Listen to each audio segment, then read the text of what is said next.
Bodybuilder walks into a gym to challenge a boxer.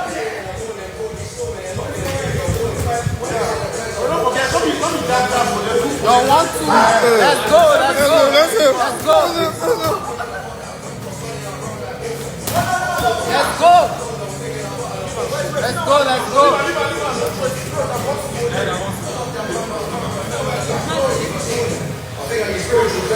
I think I get honorable mention.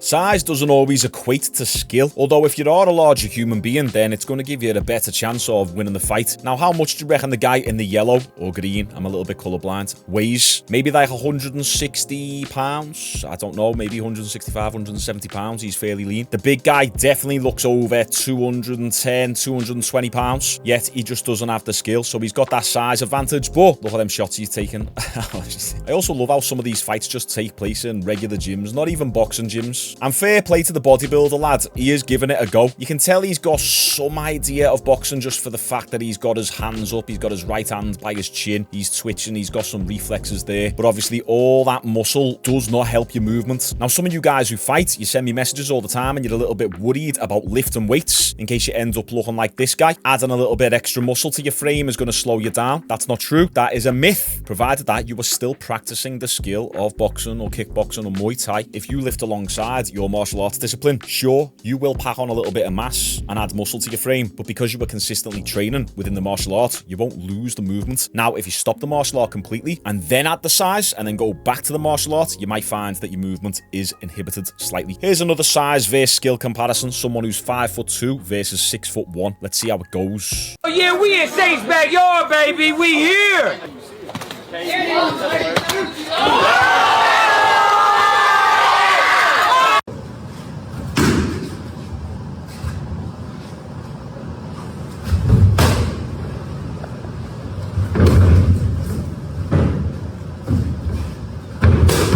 오, 早い.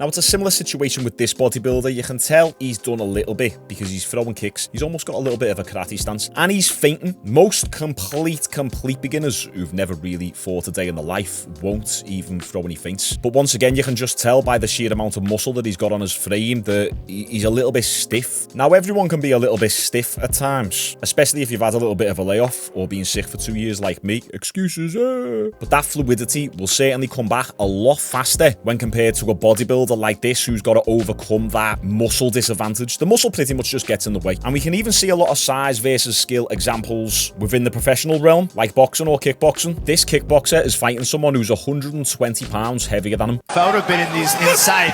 Keep a high guard. Look how he's firing out. Kachab's pressuring him, but not throwing enough strikes. Oh, Svetlachev sitting in the pocket. One of the dangers of the jump. It's a good night, yeah. Oh, the judges split it up. 3 for Kahab, 2 for Svetlachev. Oh, nice inside low kick from Milos. And again. Up on Svetlachev to get out of these ropes and corners. Oh, high kick from Svetlachev. Edward Striker's a big boy himself. Nice combination work from Kahab. He'll find some good last 10 seconds. That's a good one for him. He's letting his hands go.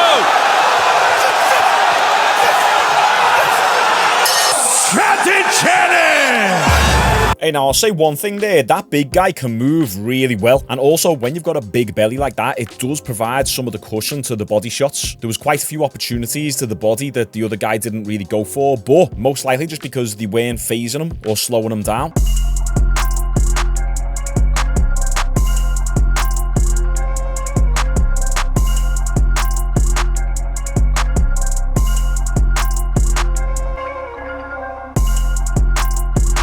That was absolutely insane. Did you see that like 20 punch body combination? Let's see. Let's count. 1, 2, 3, 4, 5, 6, 7, 8, 9, 10, 11, 12, 13, 14, 15, 16, 17, 18, 19, 20.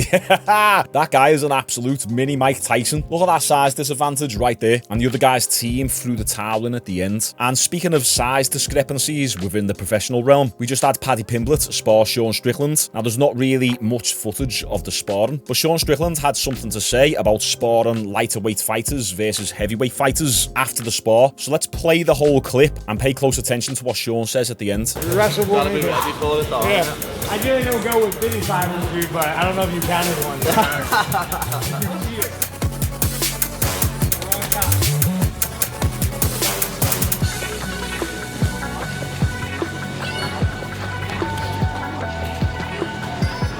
He was laughing at me saying, how the fuck do you make 55? He mightn't be anywhere near me weight when I fight, but at the minute it was nice getting around him with him, lad, you know what I mean? Fucking, as much as people say as well, he goes mad, he doesn't. He was nice and chilled with me there, didn't try and take the head off at all. Oh, bro, he's dope, good guy. Oh, he's a big man, bro. He's a big motherfucker, tough guy. I've always been a fan of Paddy, dude, you know. Love having the guy in the gym. Brings the energy, brings the enthusiasm. You can tell why he's world championship caliber. Him and his team, man, he's always been a good friend of ours. They're like extended family for us. I used to be the smallest person in my gym when I joined, I was 15. Now, lad, I'm like the biggest person in the gym, so it's nice to go with bigger people, lad. I was trying not to be a fucking strong man. No, it was Shaun, lad. I almost find heavyweights are easier than good 55. It's like sparring a heavyweight, a little bit more risk, but they're fucking slower, they're out of shape. Yeah. As a 55er, they're usually better, they're in shape. Reactions are faster. Besides you, you're in a lot of shape. So Shaun said at the end that he actually prefers sparring heavyweights because they're a little bit slower. And I kind of relate to this a little bit. I tend to struggle a little bit more sparring people who are my own height or a little bit shorter. And I'm 5'10" for reference, by the way, so I'm not exactly tall. But when I spar people who are like 6'1", 6'2", 6'4", because I've always been a little bit more of a kicker and I like to stay on the outside, I've always found it a bit easier to just stay at distance and pick the taller fighters apart with my kicks. I've uploaded 4 different sparring type videos in the last couple months onto this channel. I'll put the playlist of all those videos up here or at the bottom of the description. And some people have said that they want to see me spar harder. Don't worry guys, it's coming. When I go to my usual gym, we typically spar a lot harder there. But when I'm meeting someone for the first time and I'm stepping foot into their gym, it's a respect thing. I'm not trying to turn up with my videographer and then go hard in sparring when someone's on the build up to their fight camp. We're just having a little bit of a laugh and trying to learn. That's it. And this final clip is a street fight. Take notice of the guy who initiates the first headbutt. Look how big he is. Look how dangerous he looks. He kind of looks a little bit scary to the untrained eye. But watch what happens.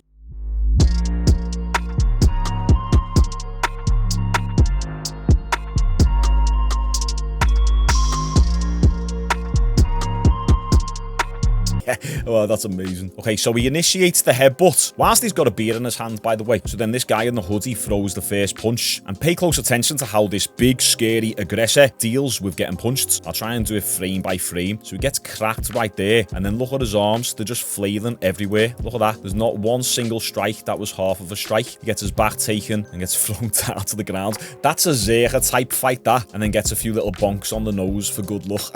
Look at the arms up in the air. Got no clue how to defend himself. And look, I don't really care about your skills. I'm laughing because this guy was the aggressor, clearly wanted to fight. But what this clip tells us is that this guy has probably done that before to a smaller person and they've backed down or got scared. Usually these bullies in their lives, no one's ever really stood up to them before. So the moment that they get a dose of accountability, they don't know what to do. Also, I've got a video dropping this week. I went back down to Warren Spencer's gym. He's a Misfits boxer and Warren invited 10 haters down to his gym to fight him. And I was commentating with Idris Virgo, and I'll tell you what, I've always said I don't want to do any live ringside commentary, but I'll tell you what, my mind has now changed. It was fun. So make sure you watch out for that video this week, most likely on Tuesday or Wednesday. And if you're watching this video after the fact, it'll be in the description or the pinned comment. Okay guys, comment all your thoughts down below. If you liked this video, YouTube thinks you'll like this one from this channel. Or if you want to see a video from my fitness channel, I've got that right here. Take your pick. Appreciate you all, and I'll see you on the next one.